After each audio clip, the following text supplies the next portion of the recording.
There are places in America that seem to exist outside time, hidden in the folds of the Appalachian Mountains where mist clings to the trees like memories and the wind whispers secrets older than the soil itself.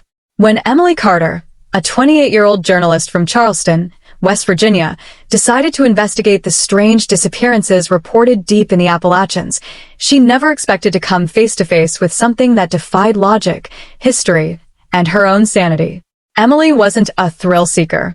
She had spent most of her career writing small-town stories, coal mining tragedies, forgotten ghost towns, and the slow decay of mountain life. But when an anonymous email arrived with the subject line, "They're still here in Boone County, come see for yourself," she couldn't ignore it. Attached were grainy photos of what looked like people standing motionless among the trees at night, pale, long-limbed figures that seemed human, but not quite. One image showed what appeared to be a young woman staring directly into the camera with hollow eyes. The sender had signed it simply as JW.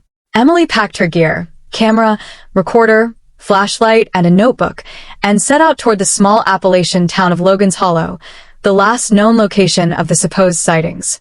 The drive wound through narrow mountain roads lined with skeletal trees and abandoned cabins leaning on cracked foundations. The radio lost its signal miles before she reached the town, replaced by the low hum of static and a faint voice whispering through the interference. It almost sounded like her name. Logan's Hollow was barely alive. A few houses, a shuttered diner, a decaying church with a cross that leaned east.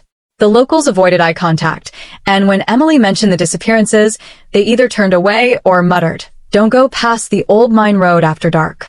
She checked into a creaky two-room lodge run by an old woman named Martha, whose wrinkled face seemed carved by years of Appalachian wind. When Emily asked her about the figures in the woods, Martha's hand froze midair. "You shouldn't have come here, girl," she said in a low voice. "They don't like outsiders digging up their stories. Some things are better left buried." That night, Emily couldn't sleep. The air felt heavy, thick with something unseen. Around midnight, she heard it, a faint singing drifting through the open window. It sounded like a woman's voice, old and sorrowful, singing an Appalachian hymn she couldn't recognize. She grabbed her recorder and followed the sound into the woods. The forest was darker than any place she'd ever been. The trees leaned in, their branches like arms reaching for her. The song grew louder, and as her flashlight flickered, she saw movement, a shadow between the trunks. Then another. Her breath caught in her throat. A figure stepped into the weak beam of her light. It was a woman in a tattered white dress, barefoot, her hair tangled, and her eyes glowing faintly in the dark. She didn't speak. She only pointed deeper into the woods, toward a faint orange glow in the distance. Emily followed. The glow came from an old coal mine entrance, half-collapsed and surrounded by wooden crosses. The air smelled of sulfur and decay.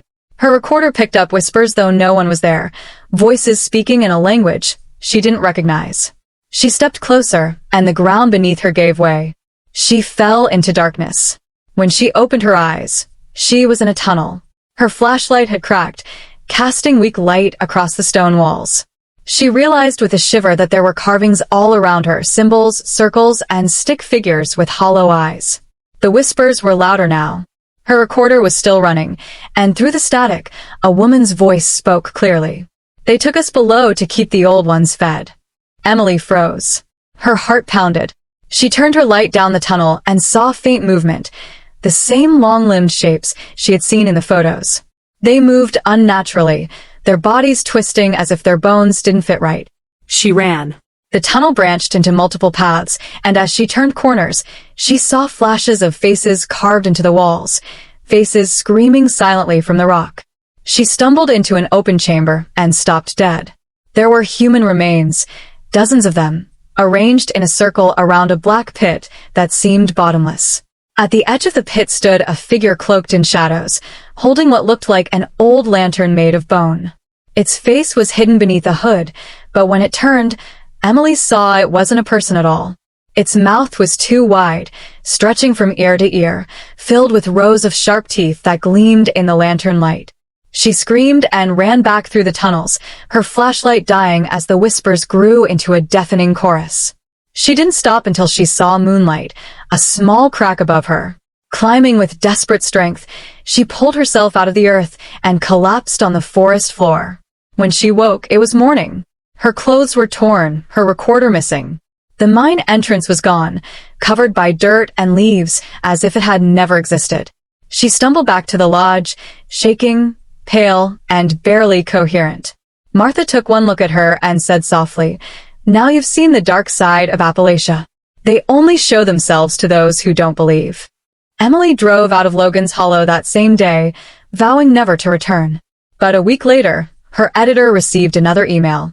It was from JW again. Attached was an audio file from Emily's missing recorder. The sound was mostly static, but in the background, you could hear her voice whispering, terrified, "They're still down there. They're waiting for the rest of us." The last minute of the recording was silence. Then, faintly, a woman's voice began to sing the same hymn Emily had heard in the woods. No one ever found a recorder. Or Emily.